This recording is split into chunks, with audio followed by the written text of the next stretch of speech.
It's 4 o'clock Central Time, and we got a great show for you. We're going to talk about a lot of things. One of those is going to be Lindsey Graham. We're going to revisit what a terrible politician Lindsey Graham is and how South Carolina should fire him.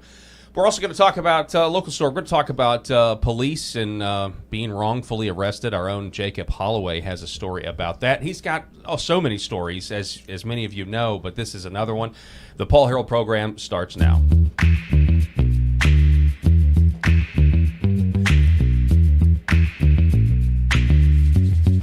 Paul Harrell program.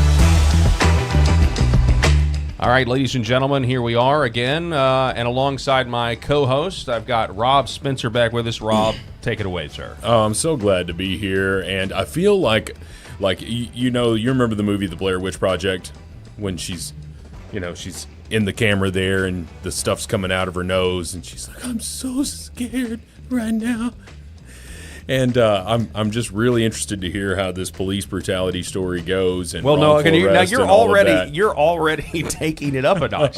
It's not for police brutality. Well, I'm sorry. Yes, I haven't heard the story, so you've apparently heard the story. I'm read in on it. Yes, now. And so I have not, and so I'm interested to hear about that. But then, of course, as we know, this Epstein stuff is not going to go away, and to just combat that, I saw two tweets back to back. One from the Hodge twins, who are a great follow on all social media. They're pretty funny guys, too. They're two African-American, so they're obviously twins, and their last name is Hodge, but they're two African-American, and they are conservative, but they're very much like, they think their own way. Oh, yeah. Right? They don't fall in line with all of this stuff. And so I saw that tweet, and it said, Trump has agreed to send more, weapons to Ukraine. And then the Hodge twins were like, well, this is not what I voted for. And then the next tweet was from this person, Mila Joy. I follow her on social media. She's a great follow as well. She's a conservative. And she says that, Trump endorses Lindsey Graham. That's and, right. As we've talked about on this show, Lindsey Graham is a war monger, hawk, whatever you want to call him, but he is always all in, like, oh, we just got to wipe them off the face of the planet, or they're going to, and he just very much, he's going to take Ukraine, and then he's going to take them, and he's going to take them. He's a wild old boy. Yeah, he is going to.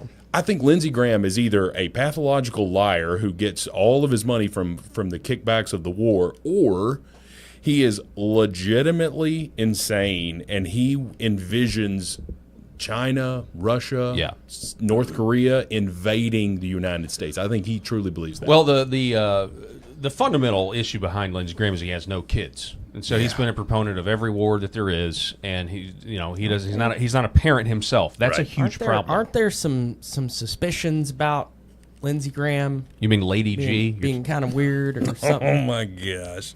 Kind of weird. I heard about that. Kind of weird. I don't know about it. The video of the dude that was I don't know. He's getting it on there in the Senate chamber. Yeah, and I've heard you may have even referenced this. I think it was me. I don't know if it was on air, maybe it was off air, but we've never that video, which somebody had access to the committee room, and that video we've never really.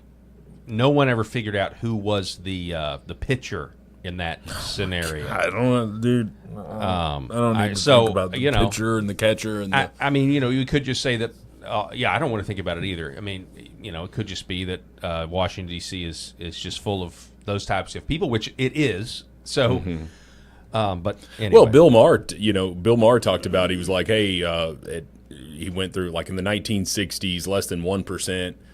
Identified as gay or homosexual, and then going up, and he was like, all right, and so by 2045, we'll all be gay. Yeah.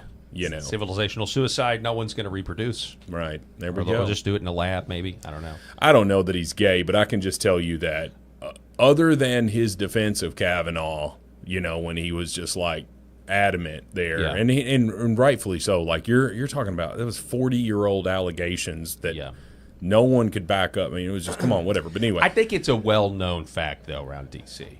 That he's gay? That he's gay, yeah. Something weird about him, for sure. Jacob, is it just that he's gay? Is that what makes him weird? Or what are you saying? He's like, I don't know if he's gay, He's But- definitely weird. Yeah, there's something wrong with him, man. Because everything he says is just real weird. You know, I mean, yeah. he was very much for all those wars.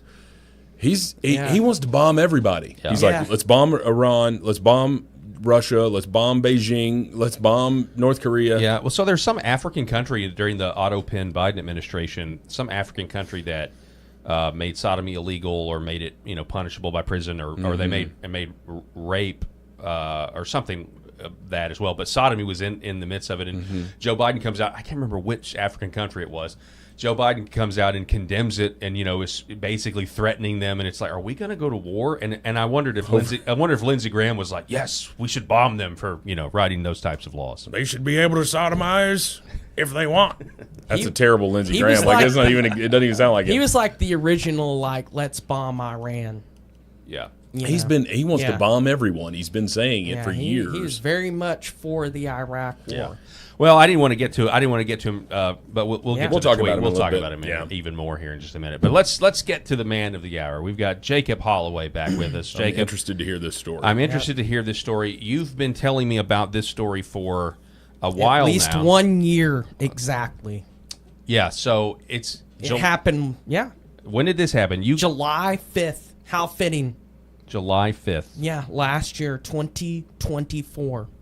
So So the year after, or the year of our last Lord, year, yes. but the basically the day after our Independence Day, I'm subjected to the most horrific, I would say, tyrannical action ever taken against my person, being me, ever by the state in my entire life. I was arrested, and I've never been arrested before, and that was it was a traumatizing. It was a trip, man. I went through all kinds of emotions, feeling How very long- violated, feeling fearful. How long were you in jail? Not very long at all. That they processed me out of the Craighead County detention facility very. So it took quickly. place in Arkansas. Here in Jonesboro. Yeah, in my old neighborhood right by Annie Camp. Over there by that Nettleton Quick Stop. It was, I was just literally, I just was going over there to get a Sprite. Well, for and listeners that Skittles, and then George Zimmerman shot. I'm sorry. Yeah. well, for for if you're not whatever you want to call it, if you're from out of state, out of area, and all of that, Jonesboro, Arkansas, it's in northeast Arkansas, and it's in Craighead County, which Craighead County is a dry county. Okay, so Jacob wasn't going in there to grab a 40. Right, a 40 ounce of Miller Genuine Draft or something like that. MGD or Mad Dog 4040 or whatever it is. I'm not hip. I don't know. But regardless, you were in there legitimately going. It in there wouldn't for a matter. I was Sprite. going to get a soda. Yeah. And in my old neighborhood, I mean, this is a gas station that I've been to when I was a young child, and in my old neighborhood right next to Annie Camp on Nettleton there. And I know maybe the neighborhood has changed, but my former self maybe as a child in Jonesboro would have never imagined that would be the site of my future arrest. Well, so let me set the scene. And incarceration. Let me set the scene. So you're based out of Atlanta. You don't live in Arkansas anymore. But so you come back. I was frequently. moving. I was moving. I have, I still have my New Mexico license plate at the time, and I was not in my Tesla. I was in my grandmother's, my deceased grandmother's 1998 Buick LeSabre, which had been willed over to me upon her death, which I had legally taken possession of, and had that retitled in New Mexico and all of that. Well, should we qualify? Should we qualify before he goes into it? Should we make the qualifying statement that not all cops are this way, or not all police officers are bad? Of course. Well, I would I'd hear say the the story same too, thing. to be, Okay. I mean, it's unfortunate. Generally I want to support law enforcement, but I'm still a libertarian and a civil libertarian, and I understand the dangers of tyrannical government and the need for the Fourth and Fifth Amendments to the Constitution and our ability to be able to stand up and assert our rights to police officers. We have those rights, and those should be respected. And as citizens of the United States, we should always expect that level of professionalism from our police.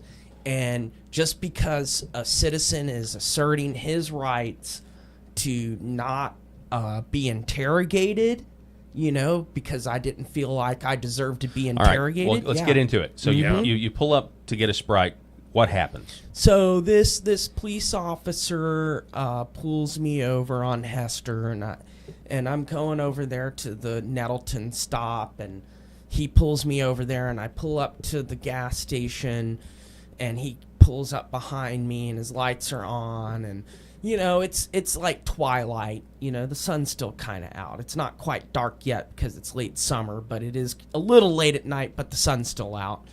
And he says that my tag light was out. And your tail light? Yeah. Or not the tag light. Not the tag light. That one that lights because up. If you see the citation, it's improper display of my tags is what he actually pulled me over for, which is a very innocuous thing to pull someone over for. I mean, I guess he has all of the reason to say that's a reason to pull me over. I mean, I don't know at that point at night if you could really tell yet if my tag light was out really on the Buick. I bet there was enough sunlight to really still see the tag without it, but I mean, it was something that he pulled me over for, and he said that was out, and I said, okay, officer, and I displayed my at the time still my New Mexico driver's license.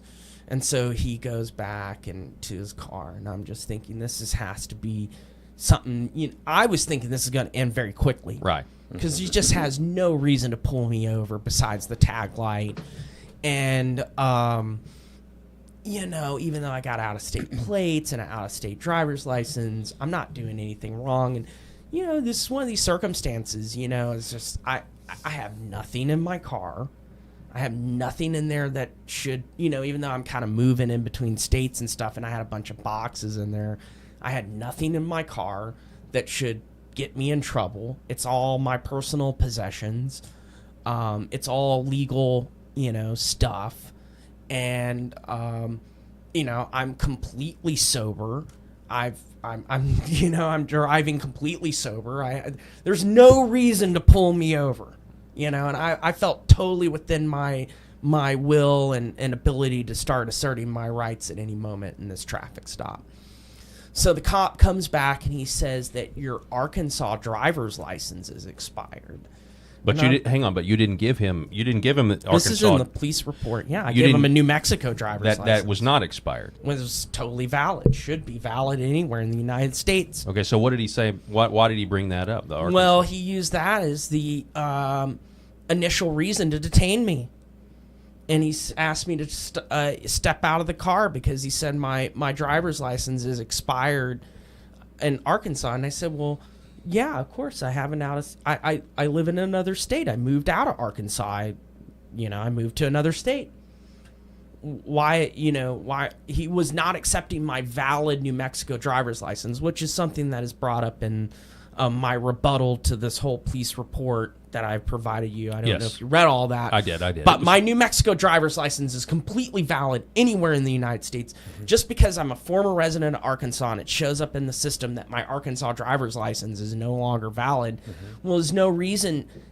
People move all the time. Full faith and credit. Yeah, but people move all the time. Yeah. So with full faith and credit, cause for anything. That means that's why if you're married in Arkansas, then you're still married in California. Yeah, my driver's full faith and credit. It's literally the Interstate Commerce Clause. Well, there's no reason to detain me, and so he asked me to step out of the car, and at that point, I'm like, what is this about?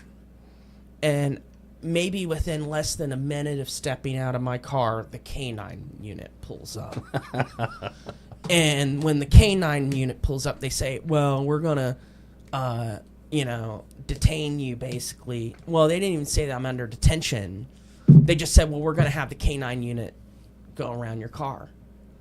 And they weren't asking me for consent and anything to do that. And I said, no, you're not. I said, you're not going to bring that dog around my car. I said, I'm not giving you consent to do any of this. I said, I think you're going to let me go. I bet that right there was this you know what I mean, because you're asserting your rights, and I think that right there is probably what. Listen, I can tell you what the red flags were for him: out of state license plate, out of state driver's license. He runs you here in Arkansas and finds that your Arkansas license is expired, which is not illegal. You can have an expired driver's license in Arkansas if you have moved on, because why would you renew in both states? Right. As a matter of fact, that would seem like sketchy to renew in both states, but I don't know that per se. But you're also driving a 25-year-old vehicle, right? And got boxes in the car. Ooh. And boxes in the car, right? And you're at a gas station or near a gas station in Jonesboro that is, let's just say it's in an area. Okay, so all of those things together, he had already called for that K9 well before he had pulled you out of that vehicle. Yeah. So, you coming out and then saying that you're, asserting your rights and all of that stuff, my guess is that's not what sent him over the edge. My guess was he felt like, hey, here it is. But I got the career drug bust of my life. Yes. Yeah. But what was the probable cause for him to do that? Seeing that, I'm trying to figure out what that was, because nothing in here should have given him probable cause to do that. And I'm doing nothing illegal. I'm in, I'm within my rights and everything I'm doing. So you tell him, you say, hey, I don't consent to have the dog sniff my car, and then what happens? Because I have had friends who are attorneys who have told me that you do not have to consent to the canine search. And in fact, when the canine search, or before the canine search happens, or if they offer the canine search, you should always decline consent. Even at that point, you need to decline consent and ask to be let go before the canine search ever happens. Okay, so before they can conduct it, you need to be asking to be let go immediately. Yeah, am I free to go? Am I free to go? So, but what happened? You say, I don't consent, and then what happened? The canine officer, he cites some Supreme Court case that says he can go ahead and conduct this search. I don't know it off the top of the head. That may actually be valid, because I believe that as long as the canine gets there in a normally, except I think it's like 15 minutes or somewhere around in there, as long as it happens within a certain amount of time where they're not keeping you there specifically for that canine.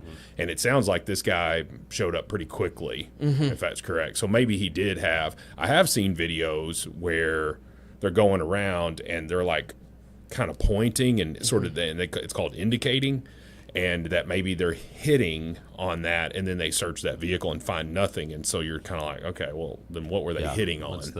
What's the point of? Well, and that's what's interesting.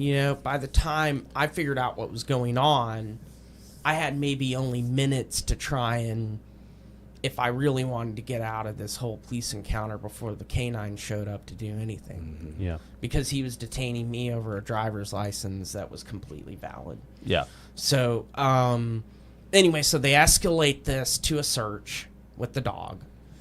And so I'm standing there watching them take this dog around my car.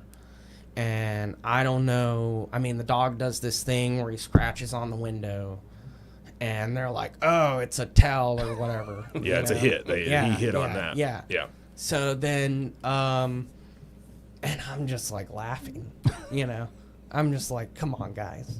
There's no way that there's anything. I was saying there's just no way, I said, I don't consent to any of this. And they were asking me all these questions about where I'm going, why I'm in town, and all this stuff. And eventually I just said, this is my hometown. I'm home for the 4th of July. I said, I just don't feel like I need to be interrogated right now. I'm not doing anything illegal, and I'm just not answering any more questions at this point. And I was just very nice to them about that, and just said, I said, I just don't feel like I want to be interrogated right now. And I said, I don't deserve to be interrogated. And I'm saying you don't have any consent to be searching my vehicle. There's nothing in there that's illegal. I'm not doing anything illegal.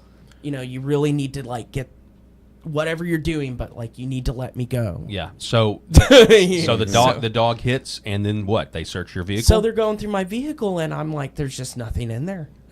It's all a bunch of junk, and they're going through all this junk that I took from New Mexico. I mean, it's just old computers and my clothes and spreading it out all over the parking lot. Really? Yeah, and the dog's going all through it and shit, and it's my clothes and stuff, and my toiletries, and just everything. Just dogs going all through it, walking all over it, and they're looking through it and going through all my clothes, and I know there's absolutely nothing in there. And so I'm having to stand there and watch them do this for I don't know, 30, 40 minutes, just tearing my car all apart with everything that I had packed in there, because I was moving the last of my stuff from New Mexico to Georgia. Yeah, and I will say, anytime you move, that last load is just, it's bad. It's junk. It's just God, do I really want to keep this? Right. But you're it's just probably stuff that should be thrown out. Yeah, I was but I'm you so don't do sick. it. I'm so ready to get there. So you just it's just all this random stuff. So they're just pulling everything out of my car. I mean, and so the one thing they found was my grandmother's old Missouri license plate when she died, and I got the car retitled in my name in New Mexico, and I got the New Mexico plate. I just took my grandma's old plate and threw it in the back of my trunk and forgot about it. And I didn't think about that license plate for a year or more or whatever. I forgot that plate was in the car. And they find my deceased grandmother's old license plate, and they throw it on the top of the police car, and they say, this license plate's been reported as stolen. And then they use that as the reason for my arrest. And they cite my deceased grandmother as the victim of the crime. So the last thing my deceased grandmother has ever been named in any kind of legal or public document is a deceased victim. Wait, she's listed of my crime of taking possession of her car that she wanted me to have. So she reported her grandson as a car thief post-mortem. Well, it was the license plate. The license plate was stolen. It says here you were charged with theft by receiving $1,000 or less. Yeah. What are they saying that you stole? They're saying I stole the license plate.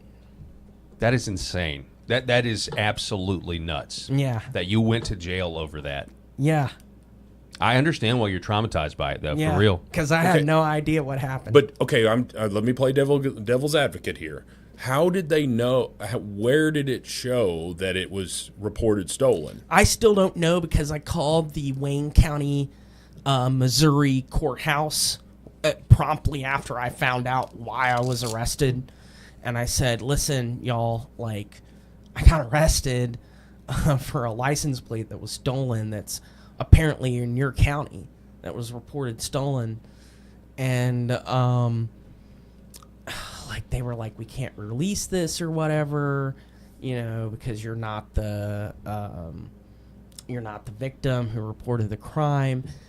And then I remembered that someone actually had probably stolen, because Missouri's a 2 license plate state.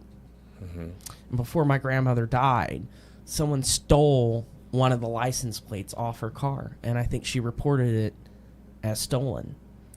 And for that, wow. Yes, I do believe this is what happened, and because of this mistake of whatever is why I got arrested years later with having my grandmother's license plate.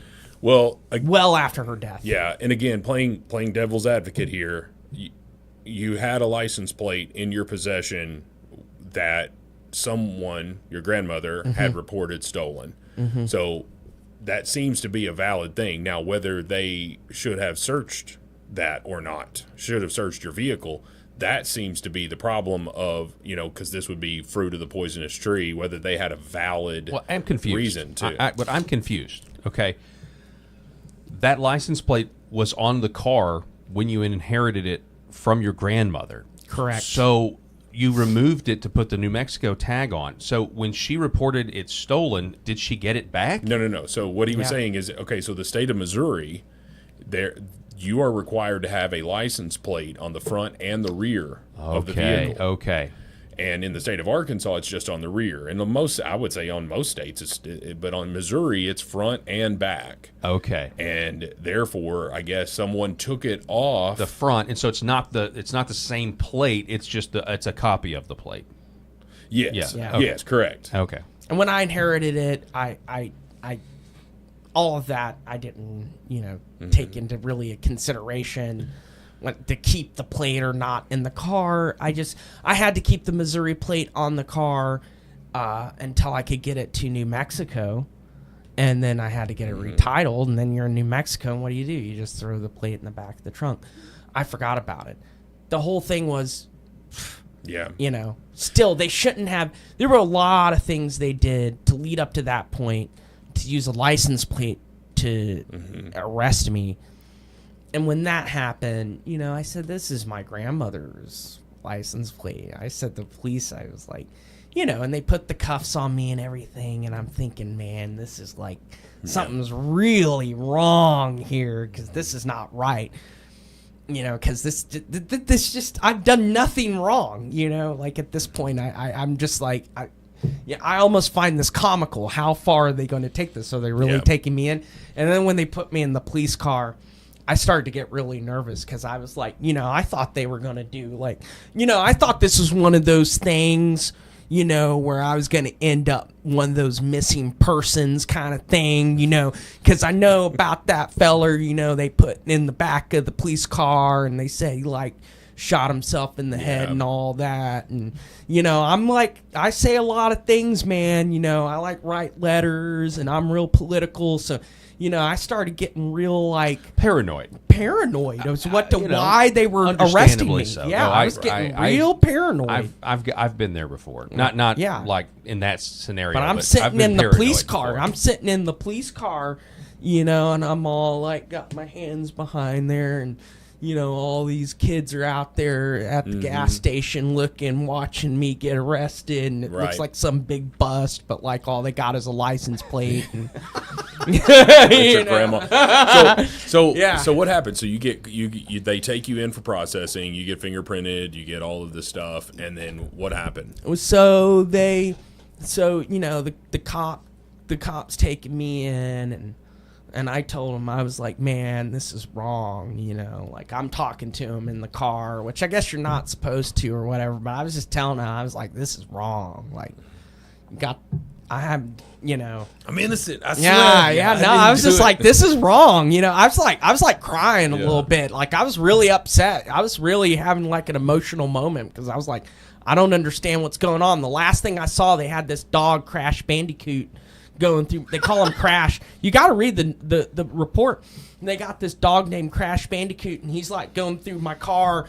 Just the last thing I see is this dog just ripping through my car and all that, my front seat, and he's jumping all in there, And they impounded my vehicle, and then they take me to the county jail, and they're processing me there, and I got the handcuffs on. And let me tell you, man, when you're cuffed in the back of the police car, do not lean back, because I made that mistake. When you lean back, the cuffs just get tighter, so you gotta lean forward.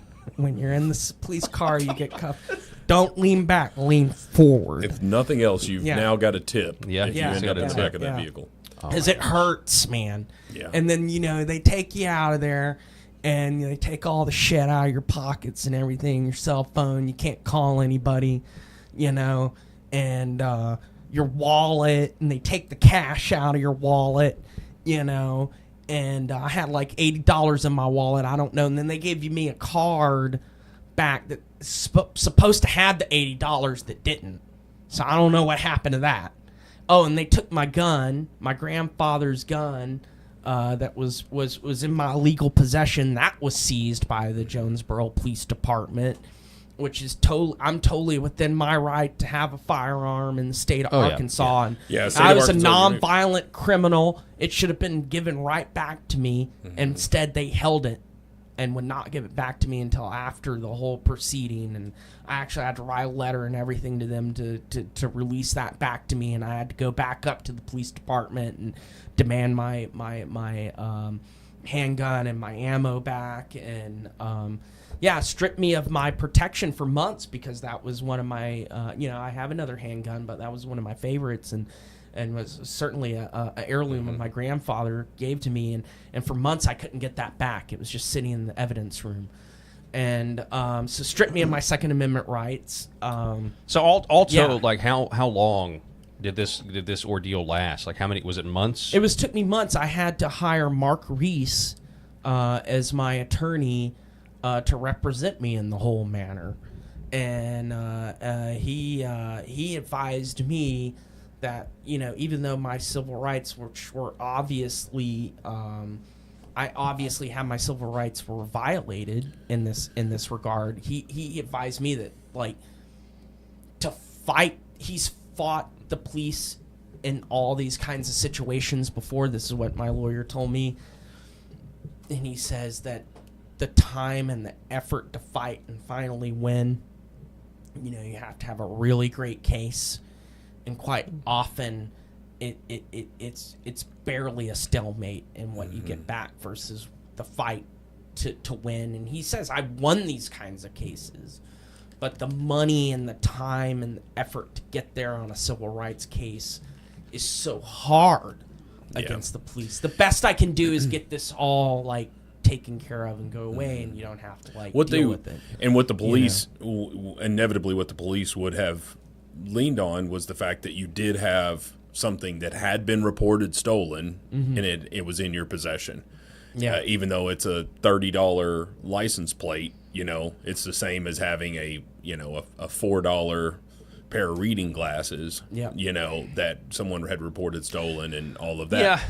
Yeah. It's to me the greater argument would have been, okay, what do you mean it hit?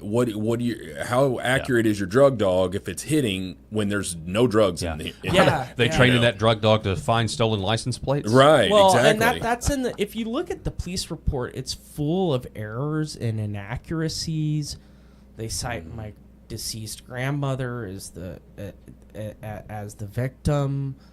They misspell names and things. I mean, it's just really a sloppy police report. Well, so you could say, kind of to Rob's point, you could say you're a victim of circumstance. However, the initial search is it led to this whole situation. Well, if you look at you're not guilty of theft, like which you're is not what guilty of. Is that what Mark argued, or how did this get resolved? I think I hired a lawyer and it went away. That's how it got resolved. He just got him to drop the charges. Yeah. But I mean, he's the best lawyer in town for this kind of stuff. If anybody ever has a problem with that, hire Mark Reese, because he's really the best. Well, he's been doing it for a long time. Yeah, he's been doing it for a long time. And he was, he was honest with me. He told me that what they did was wrong. I mean, I was a victim of the police, but, like, the problem is that you just can't fight an institution like that very easily, and this happens really all the time, and this is unfortunate as citizens that we have, we allegedly have these, you realize really quickly the difference between the law and what actually is enforced, and you may disagree here, Jacob, but I would say, from my perspective, the overwhelming majority of police officers are good, honest individuals who are just trying to serve the community and want to get home safely every night to their family. I do also believe that there is a certain sect of that profession that has a lot of bravado and a lot of you're going to do what I say or else. And there's a lot of stuff that's like, oh, well, this is for officer safety, and you're like, oh, you mean to tell me that you need to take possession of the handgun that is in the trunk of my car while you give me a speeding ticket for officer safety? What do you mean? How am I going to get back there to that trunk and and I saw, I'm bringing up this one specifically because I saw a video where it was a female police officer, and she said, for my safety, I need to take possession of that gun while I write you this ticket. Now, someone would argue, well, because you would just wait as soon as she walks back there to the police cruiser, you could get out, unlock the trunk, and then reach in there and grab the vehicle. But I'm like, what is she going to do as soon as you get out of the vehicle? Yeah. She's probably going to get out and draw on you, And so I don't understand that, because what I truly think is I need to take possession of that for officer safety is a code word for I need to run this serial number and find out if this gun has been used, stolen, and I think or they used did in a the crime. same thing with my gun for sure. Yeah, and it's the same thing. It's like, hey, I need to ID you so that I can do this report. And you're like, well, no, you don't have to ID me. I'm just walking down the street. I'm not driving a vehicle. Yeah, I mean, had you had a bunch of drugs, or like you were, some sort of Breaking Bad character smuggling a bunch of drugs from New Mexico. Like had they, and that's what they. I believe it. I truly think that's what they believed. Yeah. He's 100%, Walter White. 100%. And had that. Here's the deal. Had they actually found that, right, they would think, okay, well, we did our job. The ends justify the means. No one's going to believe a civil rights complaint after we've. You know what I mean? You're right. And so, I think that's the issue, and that doesn't excuse it. I'm not excusing like the initial search or anything, but like that's the mentality. And some people, especially if your community is getting more and more dangerous, might even want that to kind of be the default disposition of an officer. Well, not saying it's right. Well, let me just ask your opinions on this, and maybe this is a loaded question, but what do you think about stop and frisk and stop and ID? There are certain states that are stop and ID states. New York City famously under Rudy Giuliani was a stop and frisk state where they didn't have to have any probable cause to believe that you were carrying a weapon.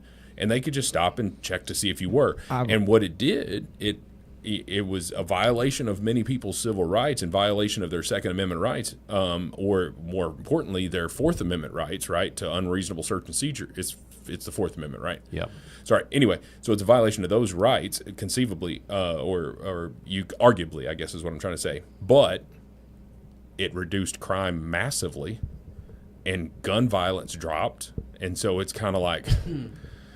What do we do? Like, and what's the word? Who was it?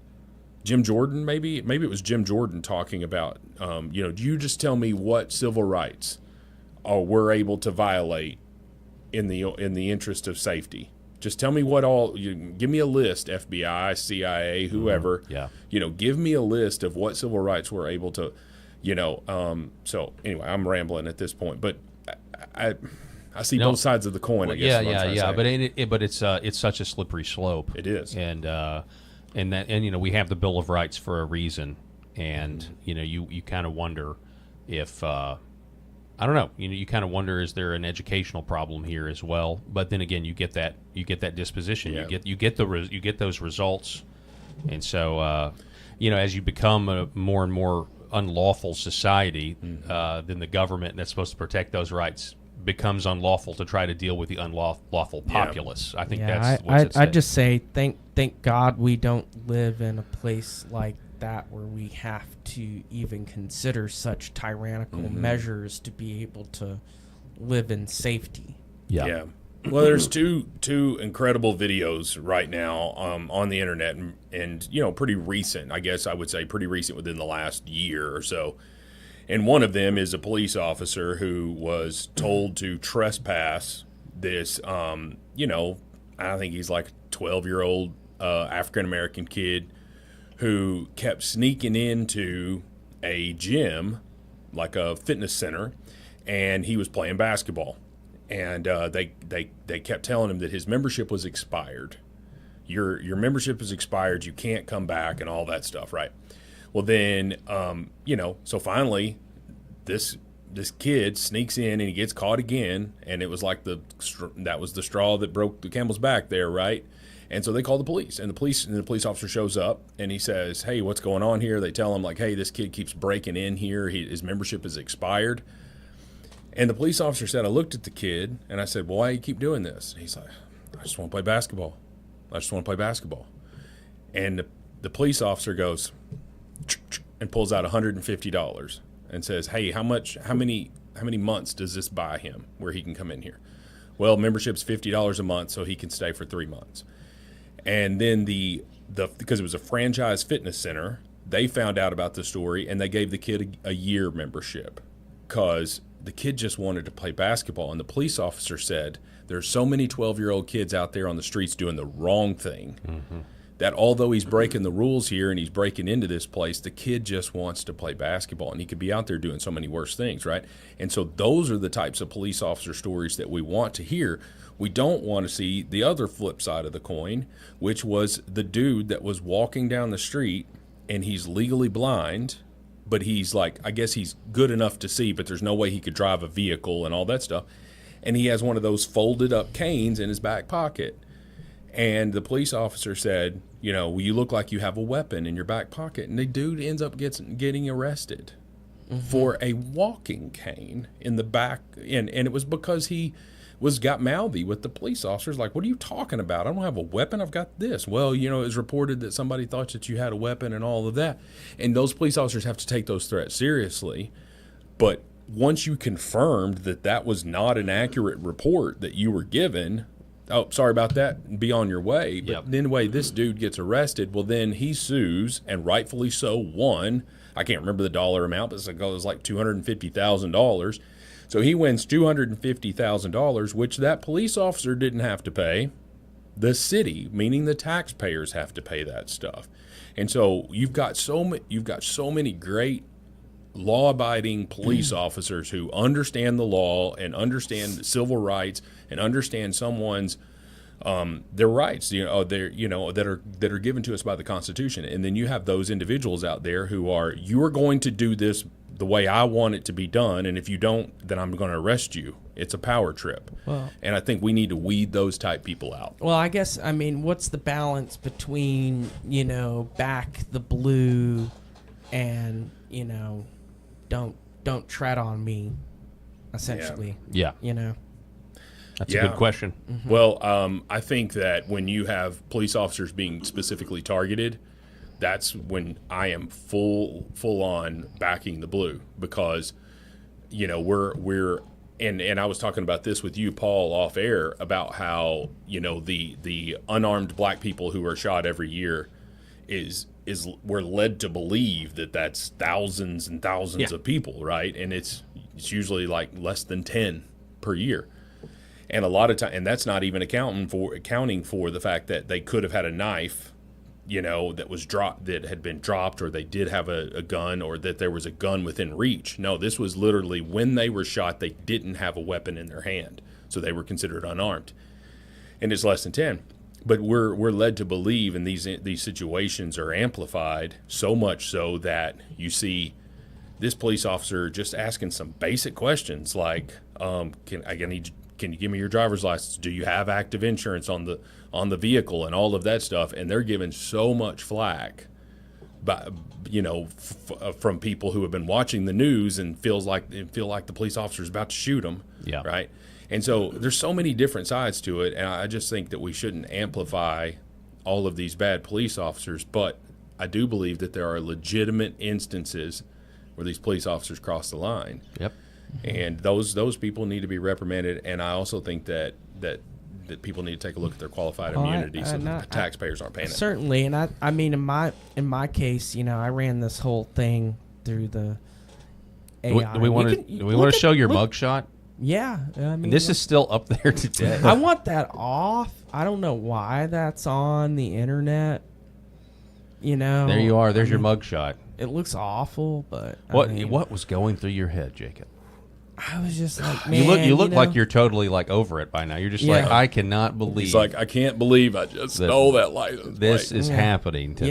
Yeah, and they, they got this whole fingerprinting thing that's like a trip, man. You go through there, and it's like this whole colorful, beautiful process of like taking your fingerprints, and it takes about like 15 minutes or so for them to do that, and they make you put on these little like rubber slippers, even though I had like slides on. So they can still I'm pretty sure that this website actually says something like all persons displayed here are presumed innocent until proven guilty in a court of law, but it's still up there, and you did write in your your brief that you sent, which was about like potential if you're looking for a job or something like this could come back to bite you, even though like it was just totally a misunderstanding at best, a violation of your civil rights at worst. I mean, on an FBI background check, it'll always show I got arrested. I mean, it's just like, what do I do? I mean, I didn't do anything to really get arrested for. It happened. I was a victim of circumstance. I mean, really, I think they owe me restitution, but I didn't fight for that. I just, I wanted to go about my life. I got so many other things going on at the time. I was really overwhelmed by other things I had to take care of. Fighting the JPD over an unlawful arrest just, was like so much extra. How long were you in custody before Mark got you out? Or whoever. Oh, no, they didn't hold me very long. That's the whole crazy thing. I went in there to the Craighead County thing, and they made me put on these rubber slippers, and, and they took my colorful machine that does your prints now, and, I went in there, and they had some cute girl in there that was, like, doing the processing thing, and I just sat in there and kind of talked to her for a while, and I was like the only person in there that night, really, and they didn't never put me in a cell or the holding cell or anything, and I just was there maybe like an hour, and they were like, "Oh, well, we're letting you go, here's your court date," and I'm like, "Okay, but like, where's my car? What'd I do?" And so I had to like sit there like another 2 hours and like, try and call people and get a ride at like, 2 So you a.m. in the morning. you didn't have to go before a judge and get a bond and. Well, no, that was the crazy thing. Maybe it's because of the holiday weekend.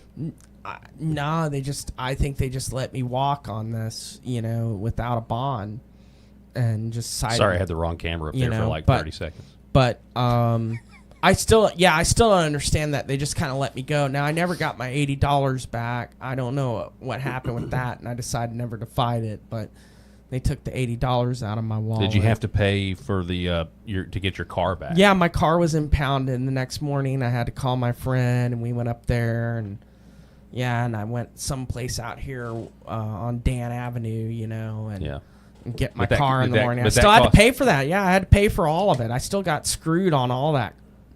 It was awful. I was traumatized. Well, the next day, I was like, I just couldn't work or think about anything. I was like. So it's been a year since this encounter, over a year now, but does it feel good to get it off your chest now? I'm terrified to drive around Jonesboro and out-of-state license plates. And it doesn't matter which plates or whatever. And in fact, every time I see JPD, one time they got behind me one night. I was going over to Buffalo Wild Wings. I was over there on Ray Street, and I almost had like an anxiety attack because there was a Jonesboro Police Department officer right behind me. He was just following me the whole way, and I hadn't done anything wrong. I just wanted to have some buffalo wings, and like I was like totally freaking out. And I just called my friend. And I said, "Listen, man, I'm probably going to get arrested." Just be ready. Yeah, I was like ready this time. I was just like, just make sure you meet me at the detention center. Yeah. like I don't want to have to wait on a ride. Right. I was hot on the trigger that time. I know when they're behind you. I'm sure he's running my plates. Well, I'm terrified. I live under tyranny here. To be in my hometown, I have to live under tyranny, and to the people who run Jonesboro and the Jonesboro Police Department and the mayor and all of y'all, like, you can't do this to people, it's just because I'm a visitor in Jonesboro with out-of-state plates and stuff. I mean, you just can't do this to people, you know. I mean, folks should be able to come through their hometown or come through Jonesboro with out-of-state license and, you know, feel like you're anywhere else in the United States. I mean, this is a problem. I'm a victim of police overreach and certainly unprofessionalism here. You know, I shouldn't have been arrested. I should have been allowed to be let go. They should have never searched my car. You know, just because I asserted my rights doesn't mean that I'm guilty of anything.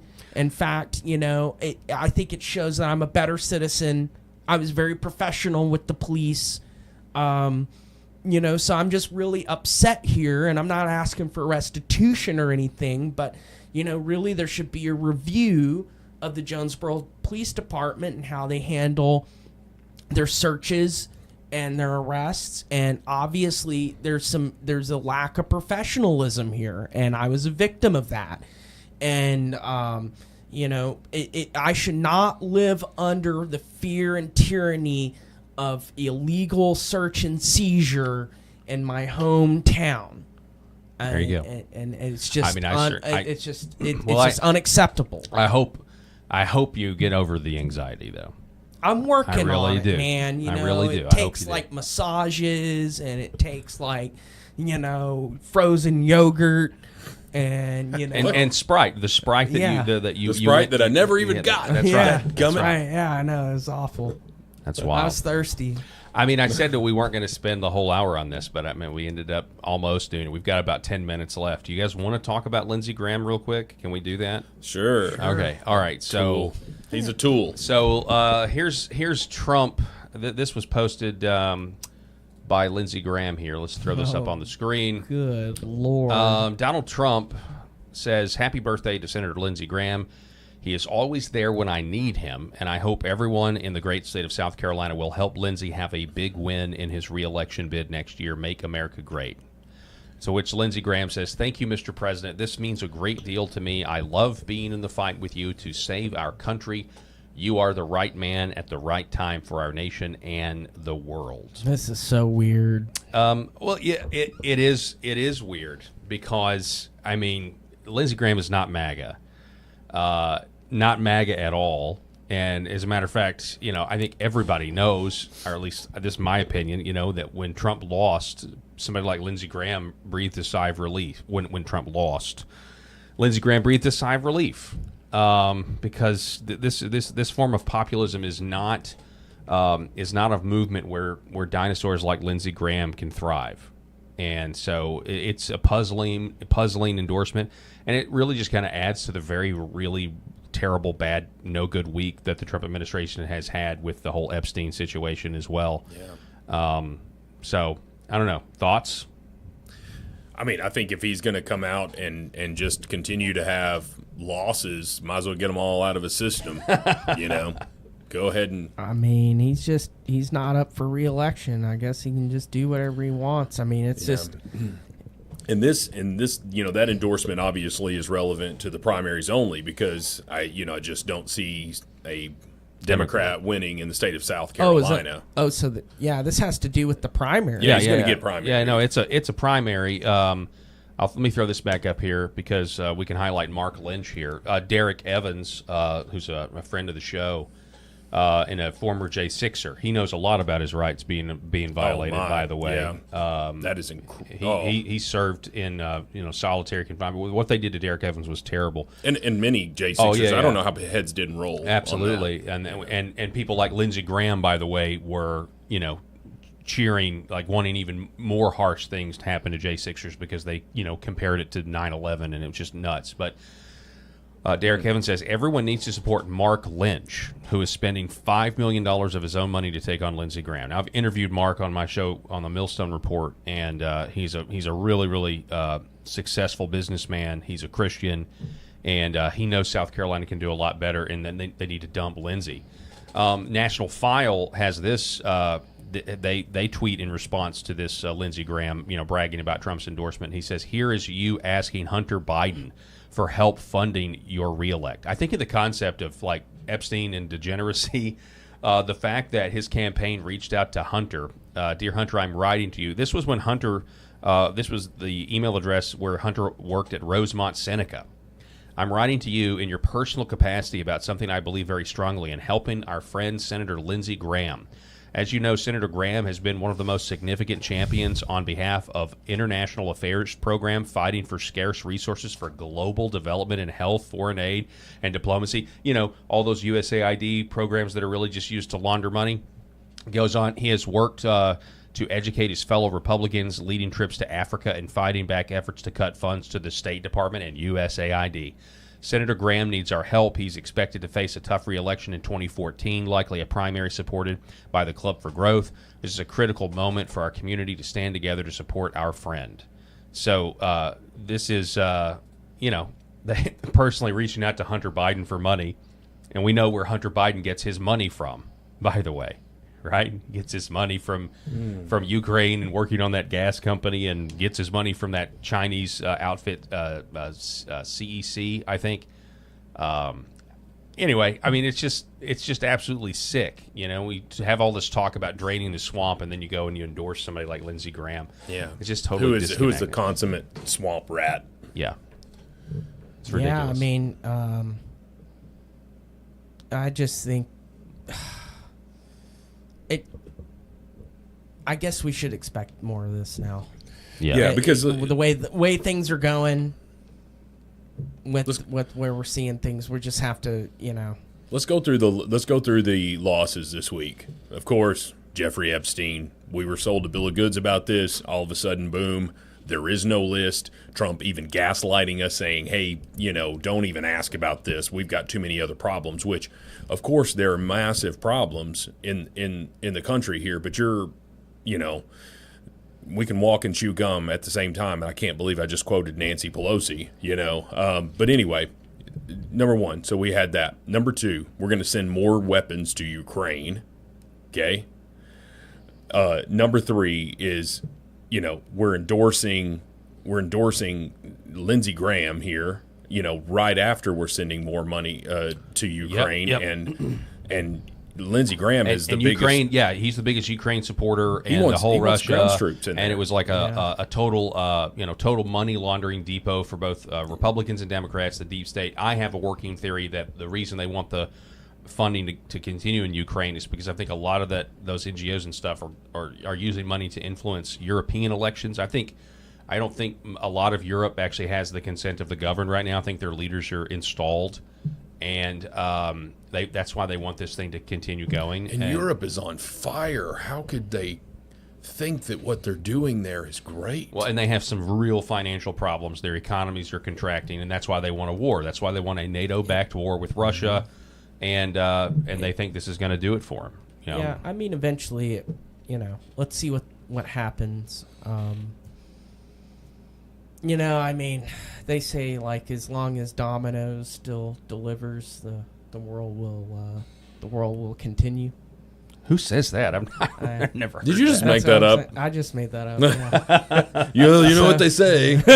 Yeah. I.e. me. This is what I say. Well, I mean, so it's like, as long as Donald Trump keeps us out of World War III and a severe economic depression, and everything just kind of stays the way it is right now, and things just keep grinding on through, I guess we can just be thankful. Yeah. And all of this is just theater. I mean, this is really upsetting to see this, because I hate Lindsey Graham, and it just, this is the kind of stuff that would normally make me want to vomit. Yeah. When I see something like that, but I'm just so desensitized to everything now, and so stoic. Yeah. About everything now, and I just expect to be let down by my leadership. So it's just like whatever. I mean, Donald Trump, he also I mean, I wouldn't say he supported it, but like that whole warp speed thing with the vaccine and all that. Yeah. I mean, it was kind of sketchy then, right? We knew it could get like that, and then. And then the whole, bomb Iran thing. I mean, that happened, right? But like it didn't go the whole way. But like, not yet. We it's need just to continue praying that it doesn't. It's just like you hope he's better, right? And you know, he's done yeah, and he's done a ton of. He's better. Yeah, he's done a ton of great things. So I don't think that we can look at this week and just be like, oh well, his presidency's a failure. You know, that's not what any of us are saying. But at the same time, it doesn't mean that we can't criticize our leaders when we feel like this is not. And I know you heard what I said, and maybe this is a good place to land it. And I'd love to get y'all's comments on it, but. You heard what I said in my beginning of the Millstone Report today, because I've been doing some thinking about what we had talked about. Like when you had said, Jacob, yesterday, you had this really good take about how Epstein essentially that the world leader blackmailing themselves, and they essentially want it that way, because it shores up a power structure for them. But it got me thinking, like, if it is true that you've got all these countries that are begging Donald Trump not to release the Epstein list because it could take down entire governments.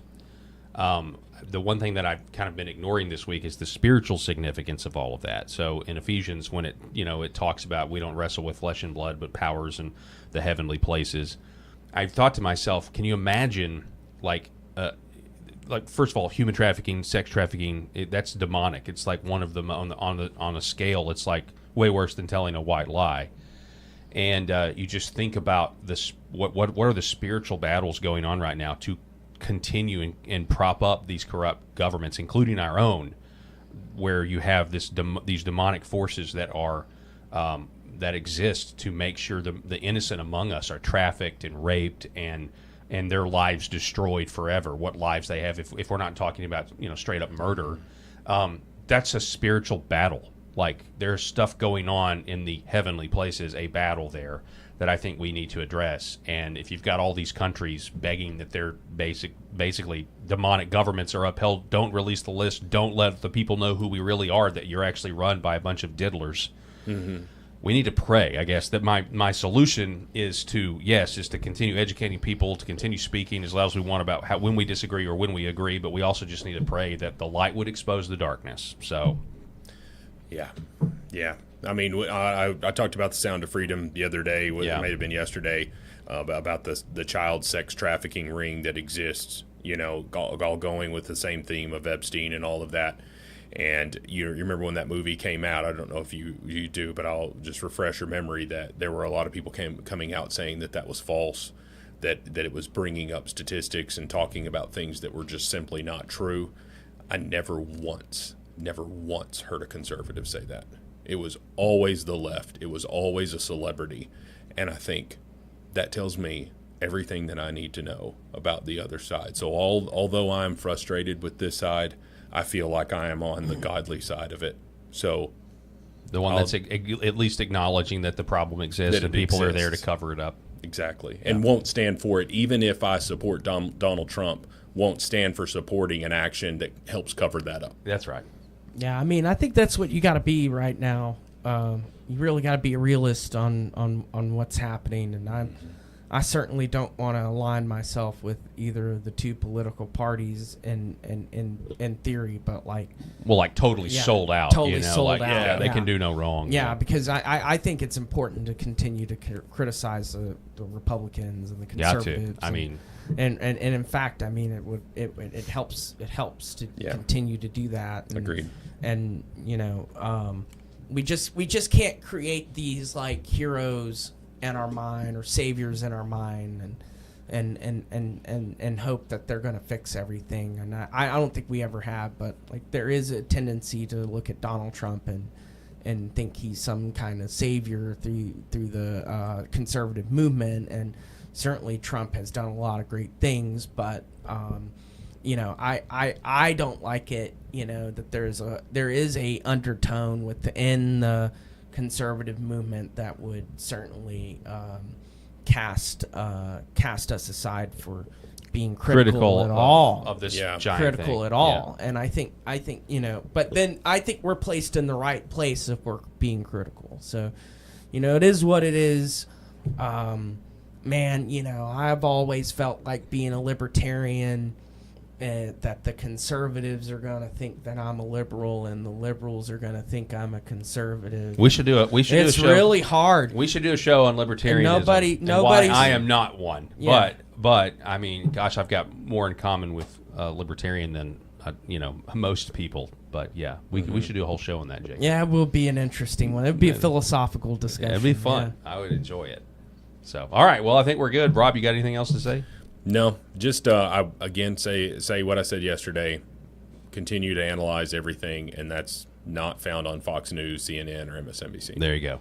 All right, folks, that's it. That's a wrap for the Paul Harrell program. I'll be back on the air noon Central, unless I'm providentially hindered, hosting the Millstone Report here on X America News. I want to thank Rob, my co-host. Thank you, Jacob, for once again being with us. And we'll see you next time.